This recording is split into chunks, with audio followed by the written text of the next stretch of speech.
Doctor APJ Abdul Kalam ವಿದ್ಯಾರ್ಥಿಗಳನ್ನು ಕುರಿತು ಅವರ ಹೇಳಿಕೆಗೋಸ್ಕರವಾಗಿ ಅನೇಕ ಮಾತುಗಳನ್ನು ಕೂಡ ಅವರು ಹೇಳ್ಕೊಂಡು ಬಂದಿದ್ದಾರೆ. ಅದರಲ್ಲಿ ಬಹುಮುಖ್ಯವಾಗಿ ವೈಫಲ್ಯ ಎನ್ನುವಂತಹ ರೋಗವನ್ನು ಕೊಲ್ಲಲು ಆತ್ಮವಿಶ್ವಾಸ ಮತ್ತು ಕಠಿಣ ಕೆಲಸಗಳು ಅತ್ಯುತ್ತಮ ಔಷಧಗಳು ಎನ್ನುವಂತಹ ಮಾತನ್ನು ಹೇಳ್ತಾರೆ. ಏನಂತ ಹೇಳ್ತಾರೆ? ವೈಫಲ್ಯ ಎಂಬ ರೋಗ ಅದು ನಮಗೆ ಅಂಟಿದಂತಹ ಒಂದು ರೋಗವೇ ಯಾವುದು? ವೈಫಲ್ಯ ಅಂತ ಹೇಳ್ತಾರೆ. ಆ ವೈಫಲ್ಯ ಎನ್ನುವಂತಹ ರೋಗವನ್ನು ಕೊಲ್ಲಲು, ಅದನ್ನು ನಮ್ಮಿಂದ ಹೊರ ಹಾಕೋದಕ್ಕೆ ನಮಗೆ ಎರಡು ಮಾರ್ಗಗಳಿವೆ. ಯಾವ್ಯಾವು? ಫಸ್ಟ್, ನಾವು ಆತ್ಮವಿಶ್ವಾಸವನ್ನು ನಮ್ಮಲ್ಲಿ ಬೆಳೆಸ್ಕೋಬೇಕಾಗುತ್ತೆ. ಅಂದ್ರೆ ಯಾವುದೇ ಒಂದು ಕೆಲಸ ಇರಬಹುದು, ಹಾಗೆ ಇನ್ನಿತರ ಕಾರ್ಯಗಳನ್ನು ನಾವು ಮಾಡುವಂತಹ ಸಂದರ್ಭದಲ್ಲಿ ಏನ್ ಮಾಡಬೇಕು? ಅದರ ಬಗ್ಗೆ ಆ ಕೆಲಸವನ್ನು ಮಾಡಿ ಮುಗಿಸ್ತೀನಿ, ಅದರಲ್ಲಿ ಯಶಸ್ಸನ್ನು ಕಾಣ್ತೀನಿ ಎನ್ನುವಂತಹ ಆತ್ಮ ವಿಶ್ವಾಸವನ್ನು ನಾವು ಬೆಳೆಸ್ಕೋಬೇಕಾಗುತ್ತೆ. ಆದರೆ ಇಲ್ಲಿ ಕೇವಲ ಆತ್ಮವಿಶ್ವಾಸ ಇದ್ರೆ ಮಾತ್ರವೇ ನಮಗೆ ಆ ವೈಫಲ್ಯ ಎನ್ನುವಂತಹ ರೋಗವನ್ನು ಹೊರಹಾಕಲು ಸಾಧ್ಯವಿಲ್ಲ.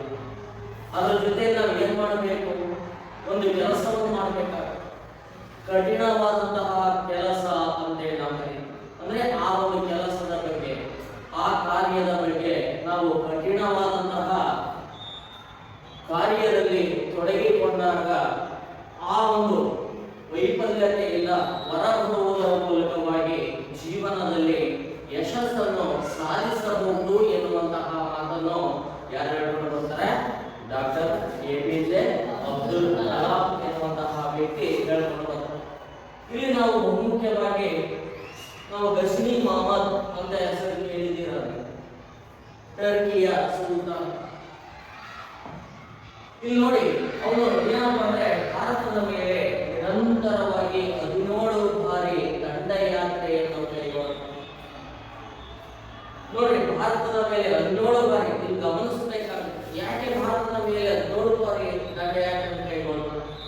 ನೋಡಿ, ಪ್ರತಿಯೊಂದು ದಂಡಯಾತ್ರೆಯಲ್ಲೂ ಕೂಡ ಅವನಿಗೆ ವೈಫಲ್ಯತೆ ಕಂಡು ಆ ವೈಫಲ್ಯತೆಯನ್ನು ಅನುಭವಿಸಿದರೂ ಸಹ ಅದನ್ನು ಏನ್ ಮಾಡ್ತಾನೆ? ತನ್ನ ಆತ್ಮವಿಶ್ವಾಸದಿಂದ ಗೆಲ್ತಾನೆ.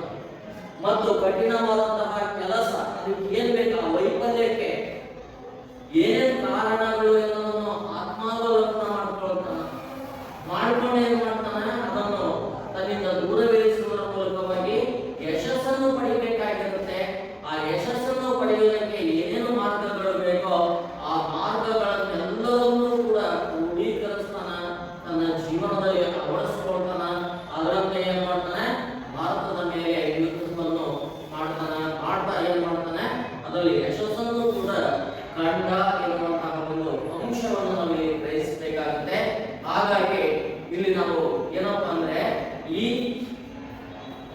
ಹೇಳಿಕೆಯಲ್ಲಿ ನಾವು ಏನು ಗ್ರಹಿಸಬಹುದಪ್ಪ ಅಂದ್ರೆ, ನಮ್ಮ ಕಾರ್ಯಗಳನ್ನು ಆತ್ಮವಿಶ್ವಾಸದಿಂದ ನಾವು ಕೈಗೊಂಡಿದ್ದೇ ಆದ್ರೆ ನಾವು ಎಲ್ಲಾ ಕ್ಷೇತ್ರಗಳಲ್ಲೂ ಕೂಡ ಏನನ್ನು ಸಾಧಿಸಬಹುದು?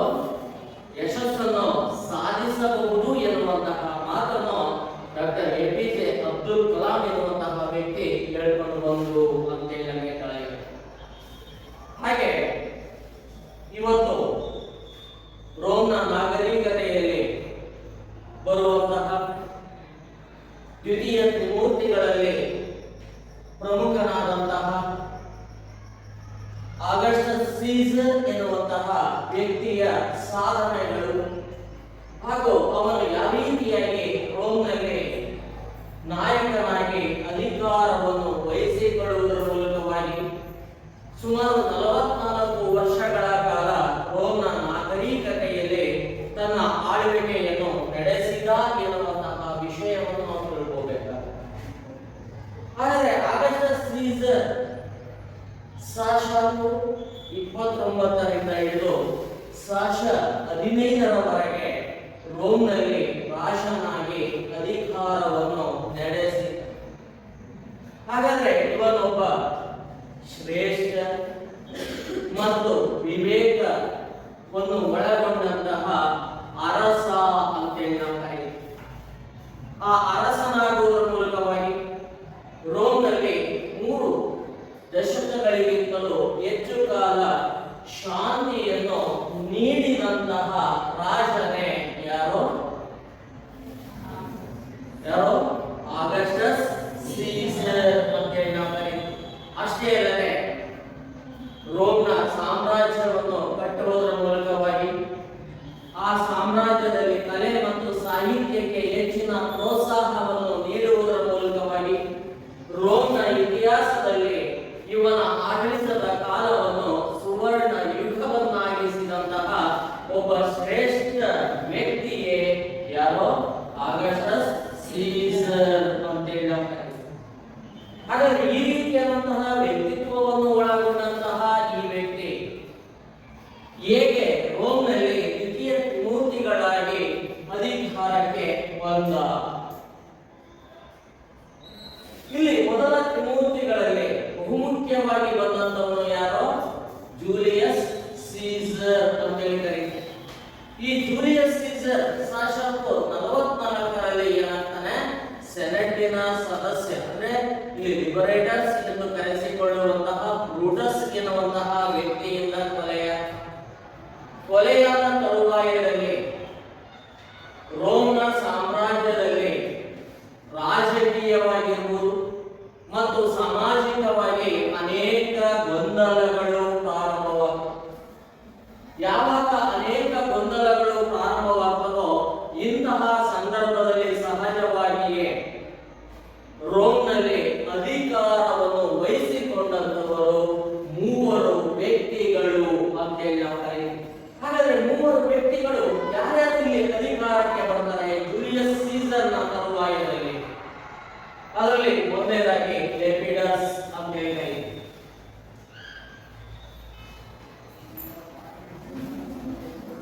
ಎರಡನೇನು ಮಾರ್ಕ್ ಆಂಟೋನಿ,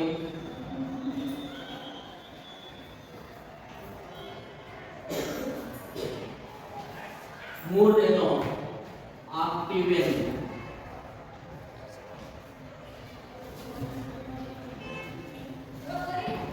ಯಾರ್ಯಾರು ಜೂಲಿಯಸ್ ಸೀಸರ್ನ ತರುವಾಯದಲ್ಲಿ ರೋಮ್ನಲ್ಲಿ ಅಧಿಕಾರಕ್ಕೆ ಬಂದಂತವರು?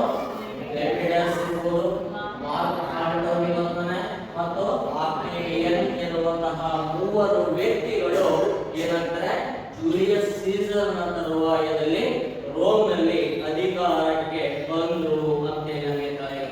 ಹಾಗಾದ್ರೆ 3 ಯಾರು? ಹಾಗಾದ್ರೆ ಇವರು 3 ಕೂಡ ಜೂಲಿಯಸ್ ಸೀಸರ್ನೊಂದಿಗೆ ನಿಕಟ ಸಂಬಂಧವನ್ನು ಒಳಗೊಂಡಂತಹ ವ್ಯಕ್ತಿಗಳು ಅಂತ ನಾವು ಕರೀತೀವಿ. ಹಾಗಾದ್ರೆ ಲೆಪಿಡಸ್ ಏನಾಗಿರ್ತಾನೆ? ಇವನು ಜೂಲಿಯಸ್ ಸೀಸರ್ನ ಸ್ನೇಹಿತನಾಗಿ ಗುರುತಿಸಿಕೊಳ್ತಾನೆ ಮತ್ತು ಸಹೋದ್ಯೋಗಿಯಾಗಿ ತನ್ನ ಕಾರ್ಯವನ್ನು ನಿರ್ವಹಿಸಿಕೊಂಡು ಬಂದಂತವನೇ ಯಾರೋ? ಲೆಪಿಡಸ್ ಅಂತ ನಾವು. ಇನ್ನು ಮಾರ್ಕ್ ಆಂಟೋನಿ ಬಂದ್ರೆ ಇವನು ಜೂಲಿಯಸ್ ಸೀಸರ್ನ ಸಹಾಯಕನಾಗಿ ತನ್ನ ಕಾರ್ಯವನ್ನು ನಿರ್ವಹಿಸಿಕೊಂಡು ಬಂದಂತವನೇ ಯಾರೋ? ಮಾರ್ಕ್ ಆಂಟೋನಿ ಅಂತ ಕರೀತೀವಿ. ಇನ್ನು ಆಕ್ಟೇವಿಯನ್ ಎನ್ನುವಂತಹ ವ್ಯಕ್ತಿ ಯಾರಪ್ಪ ಅಂದ್ರೆ ಜೂಲಿಯಸ್ ಸೀಸರ್ನ ಸೋದರ ಅಳಿಯ ಅಂತ ನಾವು ಕರೀತೀವಿ. ಹಾಗಾಗಿ ಜೂಲಿಯಸ್ ಸೀಸರ್ನ ಮರಣದ ತರುವಾಯದಲ್ಲಿ ಯಾರು ಅಧಿಕಾರಕ್ಕೆ ಬರ್ತಾರೆ ರೋಮ್ನಲ್ಲಿ? ಈ 3 ವ್ಯಕ್ತಿಗಳು ಅಧಿಕಾರಕ್ಕೆ ಬರುವುದರ ಮೂಲಕವಾಗಿ ಏನು ಮಾಡ್ತಾರೆ? ಕಾನೂನುಬದ್ಧವಾಗಿ ರೋಮ್ನಲ್ಲಿ ದ್ವಿತೀಯ ತ್ರಿಮೂರ್ತಿಗಳ ಆಡಳಿತವನ್ನು ಏನ್ ಮಾಡ್ತಾರೆ? ಪ್ರಾರಂಭಿಸಿಕೊಂಡು ಬಂದ್ರು ಅಂತ ನಡೆಯುತ್ತೆ. ಈ ರೀತಿಯಾಗಿ ಪ್ರಾರಂಭಿಸುವುದರ ಮೂಲಕವಾಗಿ ಏನ್ ಮಾಡ್ತಾರೆ? ಆರಂಭದಲ್ಲಿ ಜೂಲಿಯಸ್ ಸೀಸರ್ನ ವಿರೋಧಿಗಳನ್ನು ಸಂಪೂರ್ಣವಾಗಿ ರೋಮ್ನಿಂದ ದೂರ ಇಡುವಂತಹ ಕಾರ್ಯವನ್ನು ಪ್ರಾರಂಭಿಸಿಕೊಂಡು ಬರ್ತಾರೆ.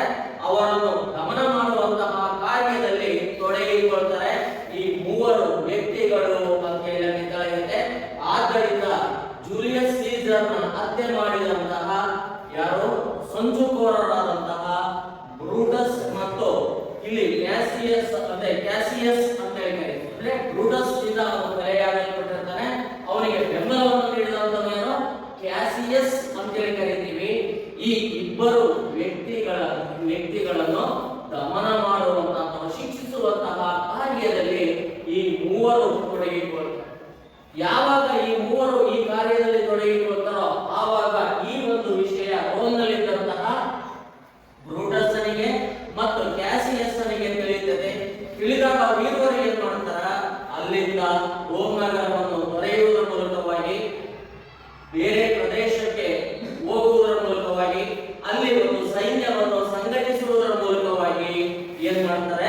ಈ ಒಂದು ದ್ವಿತೀಯ ತ್ರಿಮೂರ್ತಿಗಳ ಮೇಲೆ ಯುದ್ಧವನ್ನು ಸಾರಿಕೊಂಡು ಬರ್ತಾರೆ.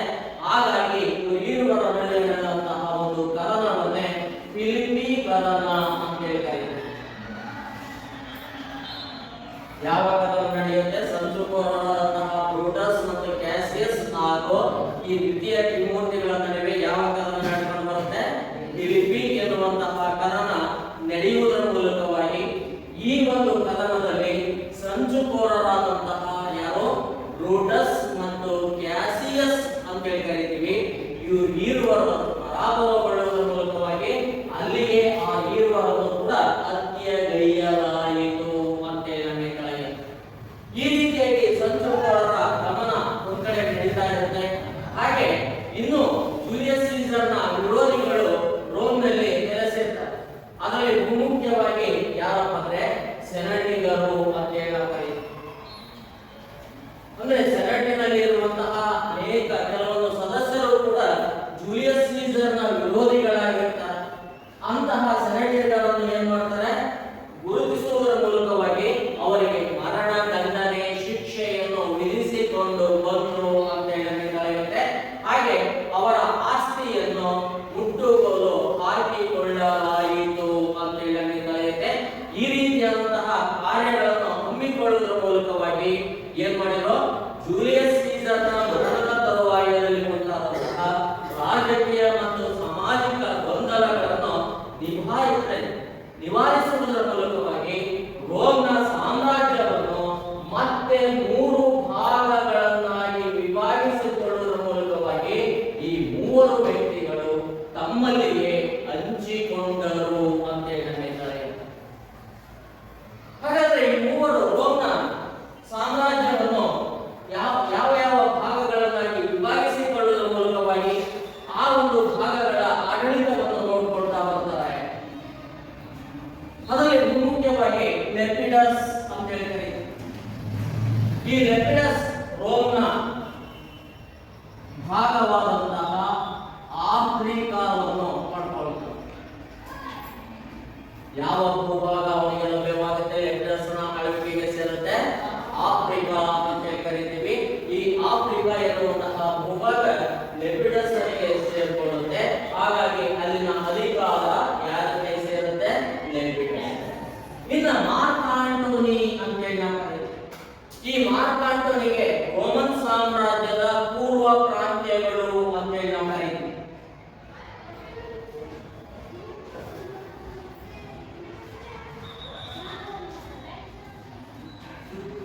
ಯಾಕೋ ರೋಮನ್ ಸಾಮ್ರಾಜ್ಯದಲ್ಲಿ ಬರುವಂತಹ ಪೂರ್ವ ಪ್ರಾಂತ್ಯಗಳ ಸಂಪೂರ್ಣವಾದಂತಹ ಆಡಳಿತದ ಒಂದು ಉಸ್ತುವಾರಿ ಯಾರಿಗೆ ಸಿಗುತ್ತೆ?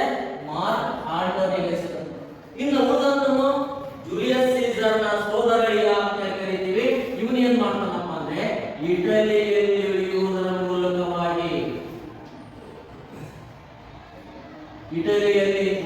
ಮೂಲಕವಾಗಿ ಗಾಲೆ ಎನ್ನುವಂತಹ ಪ್ರದೇಶ ಅಂತ ಕರೀತಾರೆ. ಇಟಲಿ ಮತ್ತು ಗಾಲೆ ಈ ಎರಡೂ ಪ್ರದೇಶಗಳ ಒಂದು ಉಸ್ತುವಾರಿಗೆ ಅಥವಾ ಆಡಳಿತದ ಮೇಲ್ವಿಚಾರಣೆಯನ್ನು ನೋಡಿಕೊಳ್ಳುವಂತಹ ಅವಕಾಶ ಯಾರಿಗೆ ಸಿಗುತ್ತೆ?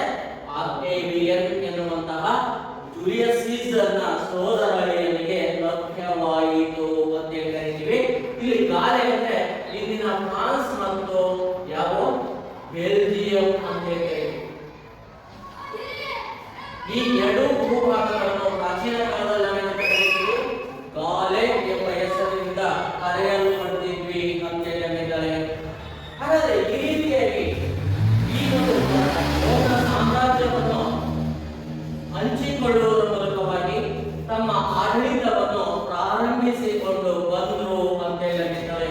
ಹೀಗಿರುವಾಗ ದ್ವಿತೀಯ ತ್ರಿಮೂರ್ತಿಗಳಲ್ಲಿ ಪ್ರಮುಖರಾಗಿ ಬರುವಂತಹ ಲೆಪಿಡಸ್ ಮತ್ತು ಆಕ್ಟೇವಿಯನ್ನರ ನಡುವಿನ ಸಂಬಂಧ ಏನಾಗುತ್ತೆ? ಹದಗೆಡುತ್ತೆ.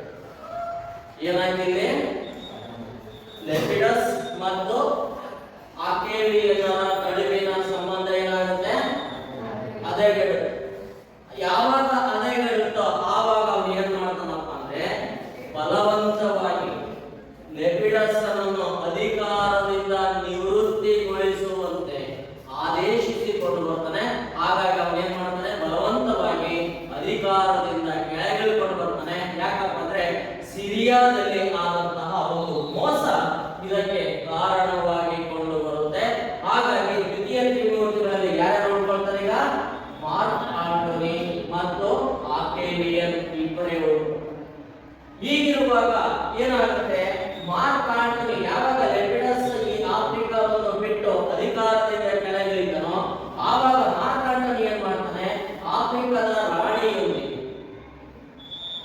ತನ್ನ ಜೀವನವನ್ನು, ಅವಳ ಜೊತೆಗೆ ತನ್ನ ಜೀವನವನ್ನು ನಡೆಸಿಕೊಂಡು ಬಂದ ಅಂತ ಹೇಳಿ. ಹೀಗಿರುವಾಗ ಆಕ್ಟೇವಿಯನ್ ಏನ್ ಮಾಡ್ತಾನೆ, ವಿದೇಶಿ ರಾಣಿಯಾದಂತಹ ಆ ಒಂದು ಮಹಿಳೆಯೊಂದಿಗೆ ಇವನು ವಾಸಿಸುತ್ತಿರುವುದು ದೇಶದ್ರೋಹದ ಕಾರ್ಯ ಕೆಲಸ ಎನ್ನುವಂತಹ ಆಲೋಚನೆಯನ್ನು ಮಾಡುವುದರ ಮೂಲಕವಾಗಿ ಇವನು ಏನ್ ಮಾಡ್ತಾನೆ, ಅವನ ವಿರುದ್ಧವಾಗಿ ಯುದ್ಧವನ್ನು ಸಾರಿಕೊಂಡು ಬರ್ತಾನೆ. ಇಂತಹ ಒಂದು ಯುದ್ಧ ಸಾಶಾಪು 31ರಲ್ಲಿ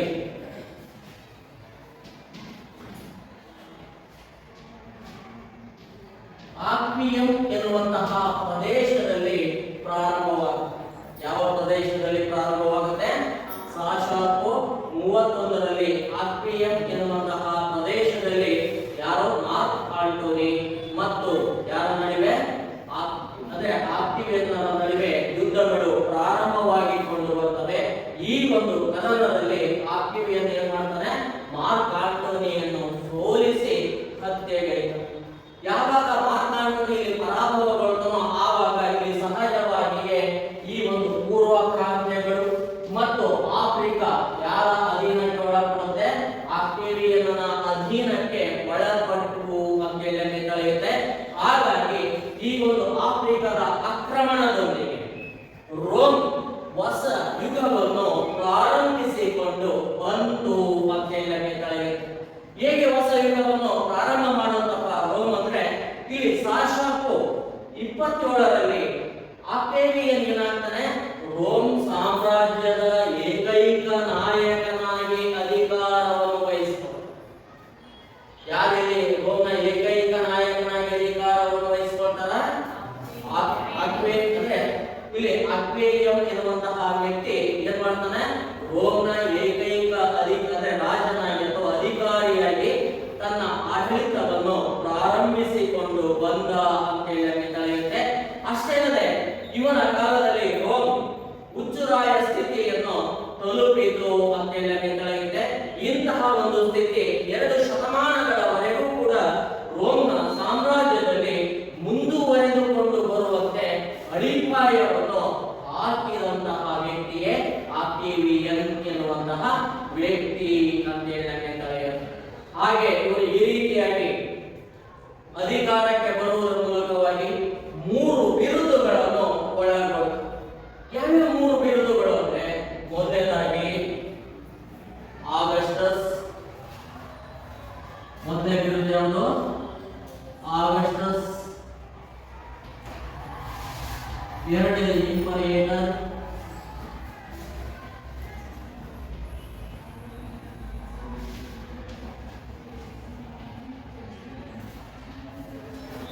ಮೂರನೇದು ಪ್ರಿನ್ಸಸ್. ಯಾವ್ಯಾವ 3 ಬಿರುದುಗಳನ್ನು ಒಳಗೊಂಡನ? ಆಗಸ್ಟಸ್, ಇಂಪರೇಟರ್ ಮತ್ತು ಪ್ರಿನ್ಸಸ್ ಎನ್ನುವಂತಹ 3 ಬಿರುದುಗಳನ್ನು ಒಳಗೊಳ್ಳುವುದರ ಮೂಲಕವಾಗಿ ರೋಮ್ನ ಸಾಮ್ರಾಜ್ಯದ ಏಕೈಕ ನಾಯಕನಾಗಿ ಅಧಿಕಾರವನ್ನು ವಹಿಸಿಕೊಂಡ ಅಂತ ಹೇಳಿದ್ದಾರೆ. ಹಾಗಾದ್ರೆ ಆಗಸ್ಟಸ್ ಅಂದ್ರೆ ಏನಪ್ಪ ಅಂದ್ರೆ ಪವಿತ್ರವಾದುದು ಅಥವಾ ಗೌರವಾನ್ವಿತ, ಅಂದ್ರೆ ಗೌರವ ಅಂತ ಕರೀತೀವಿ. ಅದರ ಅರ್ಥವನ್ನು ನಾವು ಇಲ್ಲಿ ನೋಡಬೇಕಾಗುತ್ತೆ. ಹಾಗೆ ಇಂಪರೇಟರ್ ಅಂದ್ರೆ ದಿಗ್ವಿಜಯಿ ಸೈನಾಧಿಪತಿ ಅಂತ ಹೇಳಿ ನಾವು ಕರೀತೀವಿ. ಅಂದ್ರೆ ಅವನೊಬ್ಬ ದಕ್ಷ ವ್ಯಕ್ತಿಯಾಗಿರ್ತಾನ, ಹಾಗೆ ಉತ್ತಮ ಸೈನಿಕ ತರಬೇತಿಯನ್ನು ಪಡೆದಂತವನು, ಹಾಗೆ ಸೈನಾಧಿಪತಿಯಾಗಿರ್ತಾನ, ಉತ್ತಮವಾದಂತಹ ಸೈನ್ಯದ ನಿರ್ವಹಣೆಯನ್ನು ಮಾಡ್ತಾ ಇರ್ತಾನ. ಹಾಗಾಗಿ ಅವನು ಏನಂತ ಕರೀತೀವಿ, ಇಲ್ಲಿ ದಿಗ್ವಿಜಯ ಸೈನಾಧಿಪತಿ ಅಂತ ಹೇಳಿ ನಾವು ಕರಿತೀವಿ. ಪ್ರಿನ್ಸಸ್ ಅಂದ್ರೆ ರಾಜ್ಯದ ಪ್ರಥಮ ಪ್ರಜೆ ಅಂತ ಹೇಳಿ ಕರೀತೀವಿ. ಏನು? ಪ್ರಿನ್ಸಸ್ ಅಂದ್ರೆ ರಾಜ್ಯದ ಪ್ರಥಮ ಪ್ರಜೆ ಅಂತ ಹೇಳಿ ಗುರುತಿಸಿಕೊಳ್ಳುವುದರ ಮೂಲಕವಾಗಿ ಅಥವಾ ಬಿರುದುಗಳನ್ನು ಇಟ್ಟುಕೊಳ್ಳುವುದರ ಮೂಲಕವಾಗಿ ರೋಮ್ನಲ್ಲಿ ಸಾಶಾಪು 27ರಲ್ಲಿ ಏನಾಗ್ತಾನೆ, ರಾಜನಾಗಿ ಅಧಿಕಾರವನ್ನು ಒಳಗೊಂಡ ಅಂತ ಹೇಳಿ. ಹೀಗಿರುವಾಗ ಇವರಿಂದ ಸ್ಥಾಪಿಸಲ್ಪಟ್ಟಂತಹ ಸರ್ಕಾರ ಬಗ್ಗೆ ನಾವು ಪ್ರಿನ್ಸಿಪೇಟ್ ಸರ್ಕಾರ ಅಂತ ಹೇಳ್ತೀವಿ. ಎಂತಹ ಸರ್ಕಾರ ಅಂತ ಕರೀತೀವಿ? ಪ್ರಿನ್ಸಿಪೇಟ್ ಸರ್ಕಾರ ಅಂತ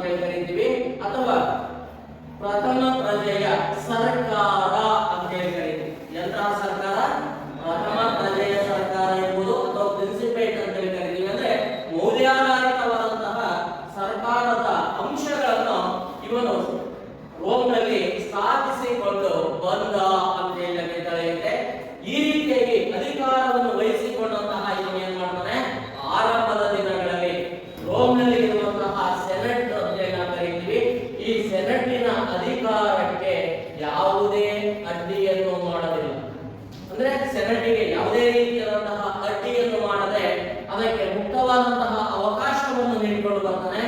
ಆ ಕಾರಣದಿಂದಾಗಿ ಸೆನೆಟ್ ಏನ್ ಮಾಡುತ್ತೆ, ಈ ಆಗಸ್ಟಸ್ ಸೀಸರ್ನಿಗೆ ಸಾಮ್ರಾಟನಾಗಿ ಅಧಿಕಾರವನ್ನು ವಹಿಸಿಕೊಳ್ಳುವವರೆಗೂ ಕೂಡ ಏನ್ ಮಾಡುತ್ತೆ, ಅವನ ಅಧಿಕಾರವನ್ನು ಬೆಂಬಲಿಸಿಕೊಂಡೇ ಬಂದು ಸೆನೆಟ್ ಅಂತೇಳಿ ನಮಗೆ ಕರೆಯುತ್ತೆ. ಯಾವಾಗ ಇವನು ಸಾಮ್ರಾಟನಾಗಿ ಅಧಿಕಾರವನ್ನು ವಹಿಸುವವನು ಆವಾಗ ಅನೇಕ ಸುಧಾರಣೆಗಳನ್ನು ರೋಮ್ನ ಸಾಮ್ರಾಜ್ಯದಲ್ಲಿ ಜಾರಿಗೆ ತಂದ ಅಂತೇಳಿ ನಮಗೆ ಕರೆಯುತ್ತೆ. ಹಾಗಾದ್ರೆ ಏನೇನು ಸುಧಾರಣೆಗಳನ್ನು ಜಾರಿಗೆ ತಂತಾನ? ಇಲ್ಲಿ ರೋಮ್ನ ವ್ಯವಸ್ಥೆ ಅಂದ್ರೆ ಅಲ್ಲಿ ರೋಮ್ ಸಾಮ್ರಾಜ್ಯ ಇರುತ್ತೆ, ಆ ಸಾಮ್ರಾಜ್ಯಕ್ಕೆ ಒಂದು ಕೇಂದ್ರ ಬೇಕಾಗಿರುತ್ತೆ. ಹಾಗಾಗಿ ಅವನು ಏನ್ ಮಾಡ್ತಾನೆ, ಆ ಒಂದು ವ್ಯವಸ್ಥೆಗೆ ಕೇಂದ್ರವನ್ನು ಸ್ಥಾಪಿಸಿಕೊಟ್ಟ ವ್ಯವಸ್ಥೆಗೆ ಕೇಂದ್ರವನ್ನು ಸ್ಥಾಪಿಸಿಕೊಟ್ಟ ಅಂತ ಹೇಳಿದ್ದಾರೆ. ಹಾಗಾದ್ರೆ ಕೇಂದ್ರವನ್ನು ಸ್ಥಾಪಿಸಿಕೊಟ್ಟ ತಕ್ಷಣವೇ ಅಲ್ಲೊಂದು ಸರ್ಕಾರ ರಚನೆ ಆಗುತ್ತೆ. ಅದನ್ನೇ ನಾವು ಏನಂತ ಕರಿತೀವಿ, ಪ್ರಿನ್ಸಿಪೇಟ್ ಸರ್ಕಾರ ಅಥವಾ ಪ್ರಥಮ ಪ್ರಜೆಯ ಸರ್ಕಾರ ಅಂತ ಹೇಳಿ ಕರಿತೀವಿ. ಅಂತಹ ಕೇಂದ್ರವನ್ನು ಸ್ಥಾಪಿಸಿಕೊಡ್ತಾನೆ ರೋಮನ ಸಾಮ್ರಾಜ್ಯ. ಹಾಗೆ ಇಲ್ಲಿ ನಾಗರಿಕ ಸೇವೆ ಅಂದ್ರೆ ನಾಗರಿಕ ಸೇವೆ ಅಂತ ಹೇಳಿ ಕರಿತೀವಿ, ಅಂದ್ರೆ ಸಿವಿಲ್ ಸರ್ವಿಸಸ್ ಅಂತ ಹೇಳಿ ನಾವು ಕರಿತೀವಿ. ನಿಮ್ಮ ರಾಜ್ಯಶಾಸ್ತ್ರದಲ್ಲಿ ಗೊತ್ತಿದೆ ನಿಮಗೆ ನಾಗರಿಕ ಸೇವೆಗಳು ಅಂತೇಳಿ ಯಾವ್ಯಾವ ಗೊತ್ತಲ್ಲ ಅಂತೇಳಿ.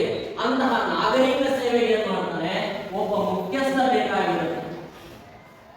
ಈ ನಾಗರಿಕ ಸೇವೆಯ ಜವಾಬ್ದಾರಿಯನ್ನು ನೋಡ್ಕೊಳ್ಳೋದಕ್ಕೆ ಯಾರು ಬೇಕಾಗಿರುತ್ತೆ, ಒಬ್ಬ ಮುಖ್ಯಸ್ಥ ಬೇಕಾಗಿರುತ್ತೆ. ಅಂತಹ ಒಂದು ನಾಗರಿಕ ಸೇವೆಗೆ ಒಬ್ಬ ಉತ್ತಮವಾದಂತಹ ವ್ಯಕ್ತಿಯನ್ನು ಆಯ್ಕೆ ಮಾಡುವುದರ ಮೂಲಕವಾಗಿ ಮುಖ್ಯಸ್ಥರನ್ನಾಗಿ ನೇಮಿಸಿಕೊಂಡು ಬಂದ ಅಂತೇಳಿ ನಮಗೆ.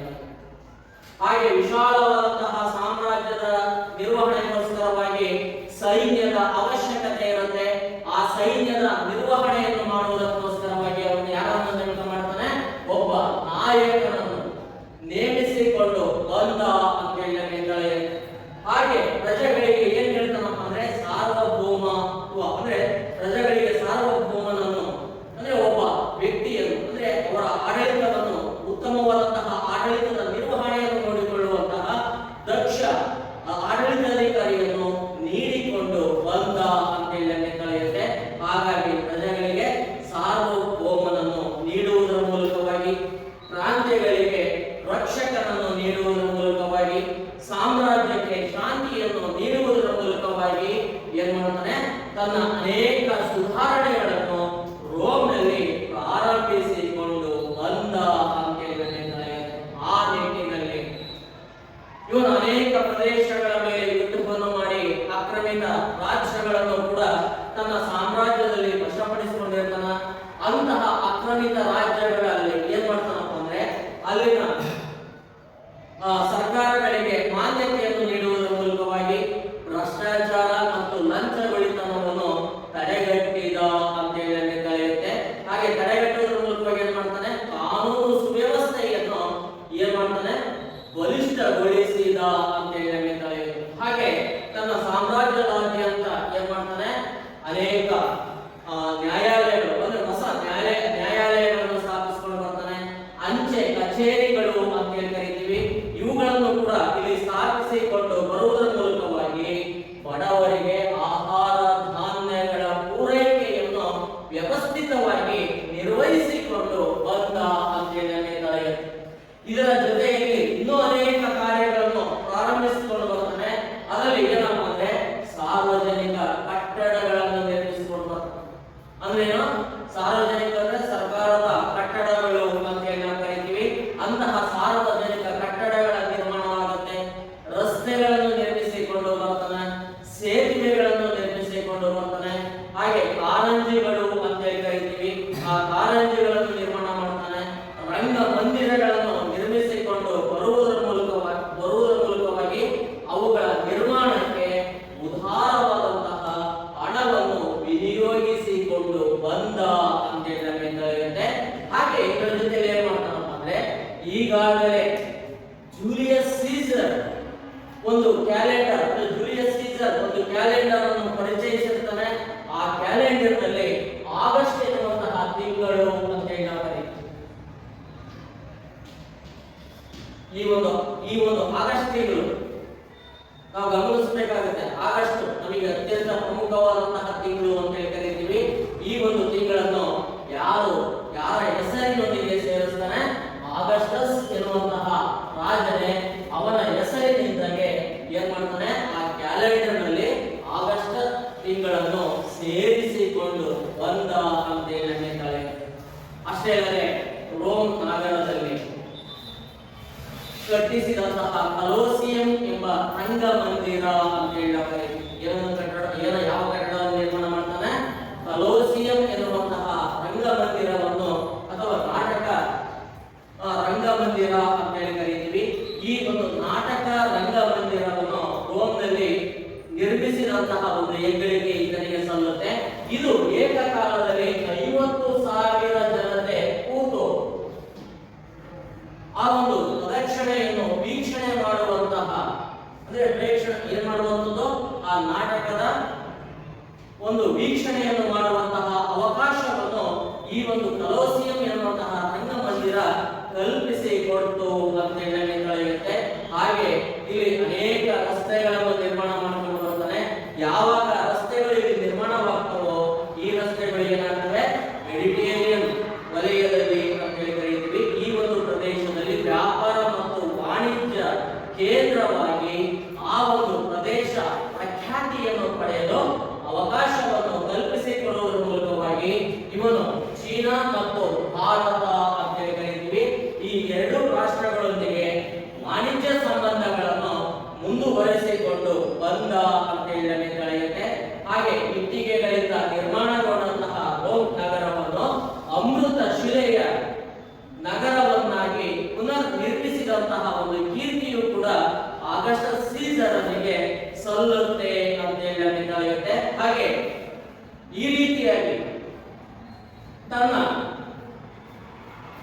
ಆಡಳಿತದ ಅವಧಿಯಲ್ಲಿ ಅನೇಕ ಸಾಧನೆಗಳನ್ನು ಕೈಗೊಳ್ಳುವುದರ ಜೊತೆಗೆ ಇನ್ನು ಸಾಹಿತ್ಯ ಮತ್ತು ಇನ್ನಿತರ ಕ್ಷೇತ್ರಗಳಲ್ಲೂ ಕೂಡ ಪ್ರಗತಿಯನ್ನು ಕಂಡಂತಹ ಕಾಲವಾಗಿದ್ದು ಯಾರ ಆಳ್ವಿಕೆ? ಆಗಸ್ಟಸ್ ಸೀಸರ್ನ ಆಳ್ವಿಕೆ ಅಂತ ಹೇಳಿ ಅದರಲ್ಲಿ ಮುಖ್ಯವಾಗಿ ನಾವು ಗಮನಿಸಬೇಕಾಗುತ್ತೆ ಮಹಾನ್ ದಂಡನಾಯಕರು ಅಂತ ಹೇಳಿ. ಯಾರು? ಮಹಾನ್ ದಂಡನಾಯಕರು ಕೂಡ ಇವನ ಕಾಲದಲ್ಲಿ ಪ್ರಾಮುಖ್ಯತೆಯನ್ನು ಪಡ್ಕೊಂಡಿದ್ರು. ಅದರಲ್ಲಿ ಅಗ್ರಿಯಪ್ಪ,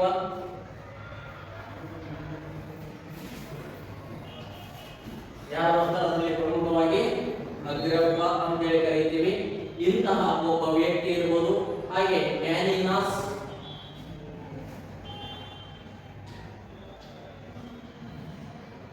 ಯಾರು ಅಂತಾರೆ ದಂಡನಾಯಕರಾಗಿ ಮ್ಯಾನಿನಾಸ್ ಎನ್ನುವಂತಹ ವ್ಯಕ್ತಿಯು ಕೂಡ ಇವನ ಕಾಲದ ಪ್ರಮುಖ ದಂಡನಾಯಕನಾಗಿ ಪ್ರಾಮುಖ್ಯತೆಯನ್ನು ಪಡ್ಕೊಳ್ತಾನೆ.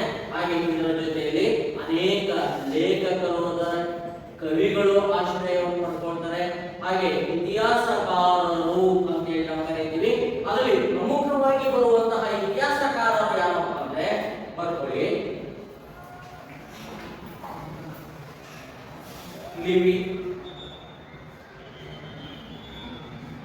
ಲಿವಿ, ಓರಸ್,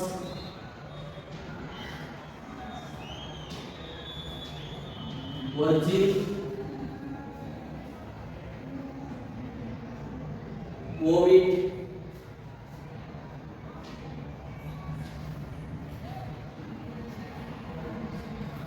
ಲಿವಿ, ಓರಸ್, ವರ್ಜಿಲ್, ಹಾಗೆ ಓವಿಡ್, ಪ್ಲಿನಿ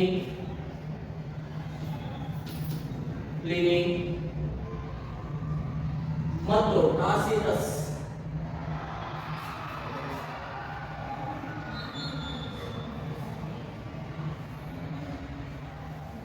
ಯಾರು ಪ್ರಮುಖ ಇತಿಹಾಸಕಾರರಾಗಿ? ಲಿವಿ ಇದಾನ, ಓರಸ್ ಇದಾನ, ವರ್ಜಿಲ್, ಓವಿಡ್, ಪ್ಲಿನಿ ಮತ್ತು ಟಾಸಿಸಸ್. ಇಲ್ಲಿ ಪ್ರಮುಖವಾಗಿ ಬರುವಂತಹ ಇತಿಹಾಸಕಾರರು ಅಂತ ಹೇಳಿ ಕರೆಯುತ್ತೆ. ಅಂದ್ರೆ ಈ ರೀತಿಯಾಗಿ ಏನಾಗುತ್ತೆ, ಇಲ್ಲಿ ಅನೇಕ ಸಾಹಿತ್ಯವು ಕೂಡ ಇಲ್ಲಿ ಬೆಳೆದುಕೊಂಡು ಬಂತು ಅಂತ ಹೇಳಿ ಅಷ್ಟೇ ಅಲ್ಲದೆ ಗಮನಿಸಬೇಕಾಗುತ್ತೆ ಇವನ ಆಡಳಿತದ ಅವಧಿಯಲ್ಲಿ ಏನಾಗುತ್ತೆ, ಯೇಸು ಕ್ರಿಸ್ತ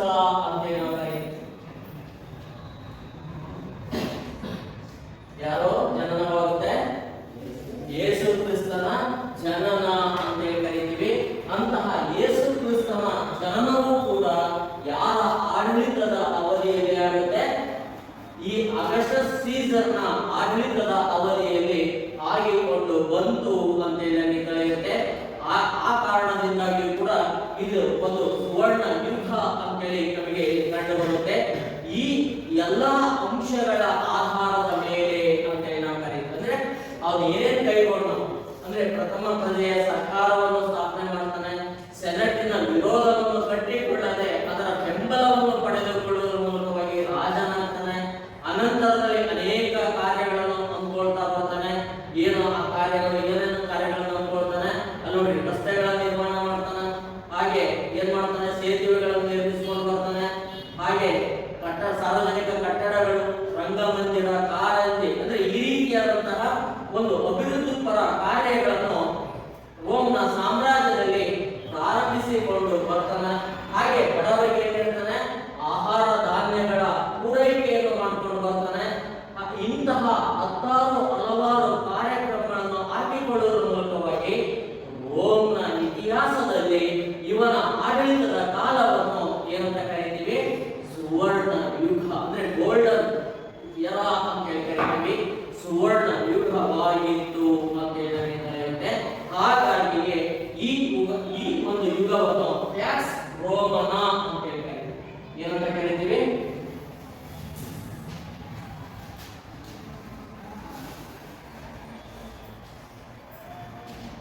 ಈ ಒಂದು ಕಾಲವನ್ನು ನಾವೇನಂತ ಕರೀತೀವಿ? ಇತಿಹಾಸದಲ್ಲಿ ಪ್ಯಾಕ್ಸ್ ರೋಮನ ಎಂಬ ಹೆಸರಿನಿಂದ ಕರೆಯಲಾಗಿದೆ ಅಂತ ಹೇಳಿ ಕರೆಯುತ್ತೆ. ಅಂದ್ರೆ ಪ್ಯಾಕ್ಸ್ ರೋಮನ ಅಂದ್ರೆ ರೋಮನ್ ಶಾಂತಿ ಅಂತ ಹೇಳಿ ನಾವು ಕರೀತೀವಿ. ಅಂದ್ರೆ 3 ದಶಕಗಳಿಗಿಂತಲೂ ಹೆಚ್ಚಿನ ಕಾಲ ರೋಮನ್ ಸಾಮ್ರಾಜ್ಯ ಶಾಂತಿಯುತವಾದಂತಹ ಸಮಾಜವನ್ನು ಒಳಗೊಂಡಿತ್ತು ಎಂಬ ಒಂದು ಹಿನ್ನೆಲೆಯಲ್ಲಿ ನಾವಿಲ್ಲಿ ಗ್ರಹಿಸಬೇಕಾಗುತ್ತೆ ಅಂತ ಹೇಳಿ ಕರೆಯುತ್ತೆ. ಅಷ್ಟೇ ಅಲ್ಲದೆ ವಿಶ್ವ ಚಕ್ರಾಧಿಪತ್ಯದ ಕಲ್ಪನೆ ಅಂತೇಳಿ ನಾವು ಕರೀತೀವಿ. ಯಾವ ಕಲ್ಪನೆಯನ್ನು ಉಂಟಾಗ್ತಾನೆ? ವಿಶ್ವ ಚಕ್ರಾಧಿಪತ್ಯ ಅಂದ್ರೆ ಈ ವಿಶ್ವಕ್ಕೆ ಒಬ್ಬನೇ ರಾಜ ಅಂತೇಳಿ ಕರಿತೀವಿ. ಅಂತಹ ವಿಶ್ವ ಚಕ್ರಾಧಿಪತ್ಯದ ಪರಿಕಲ್ಪನೆಯನ್ನು ಏನ್ ಮಾಡ್ತಾನೆ? ಇಲ್ಲಿ ಇಡೀ ವಿಶ್ವಕ್ಕೆ ಕೊಡುಗೆಯನ್ನಾಗಿ ಕೊಟ್ಟಂತವನು ಆಗಸ್ಟಸ್ ಸೀಸರ್ ಅಂತೇಳಿ ನಾವು ಕರಿತೀವಿ. ಅಷ್ಟೇ ಅಲ್ಲದೆ ಇವನ ಚಕ್ರಾಧಿಪತ್ಯದ ವ್ಯವಸ್ಥೆ ಅಂತೇಳಿ ನಾವು ಹೇಳ್ತೇವೆ. ಈ ಒಂದು ಇವನಿಂದ ಪ್ರಾರಂಭವಾದಂತಹ ಈ ಚಕ್ರಾಧಿಪತ್ಯ ಎನ್ನುವಂತಹ ವ್ಯವಸ್ಥೆಯು ಸುಮಾರು 500 ವರ್ಷಗಳವರೆಗೆ ರೋಮ್ನ ನಾಗರಿಕತೆಯಲ್ಲಿ ಏನಾಗುತ್ತೆ? ಮುಂದುವರೆದುಕೊಂಡು ಬಂತು ಅಂತ ಹೇಳಿ ನಡೆಯುತ್ತೆ. ಅಷ್ಟೇ ಅಲ್ಲದೆ ಇವನು ಏನ್ ಮಾಡ್ತಾನಪ್ಪ ಅಂದ್ರೆ ಗ್ರೀಕೋ ಮತ್ತು ರೋಮನ್ ಅಂದ್ರೆ ಪರಂಪರೆ ಅಥವಾ ನಾಗರಿಕತೆಯ ಶ್ರೇಷ್ಠ ಸಂಪತ್ತನ್ನು ರಕ್ಷಿಸಿಕೊಂಡು ಬಂದದ್ದು ಇವನ ಮತ್ತೊಂದು ಶ್ರೇಷ್ಠ ಸಾಧನೆ ಅಂತ ಹೇಳಿ ನಡೆಯುತ್ತೆ. ಆ ನಿಟ್ಟಿನಲ್ಲಿ ಮಹತ್ತರ ಕಾರ್ಯಗಳನ್ನು ಹಮ್ಮಿಕೊಂಡ ಅಂತ ಹೇಳಿ ನಡೆಯುತ್ತೆ. ಇದಿಷ್ಟು ಬಹುಮುಖ್ಯವಾಗಿ ಯಾರ ಸುಧಾರಣೆಗಳು ಅಂತ ಹೇಳಿ ನಾವು ಕರೀತೀವಿ? ಆಗಸ್ಟಸ್ ಸೀಸರ್ನ ಸುಧಾರಣೆ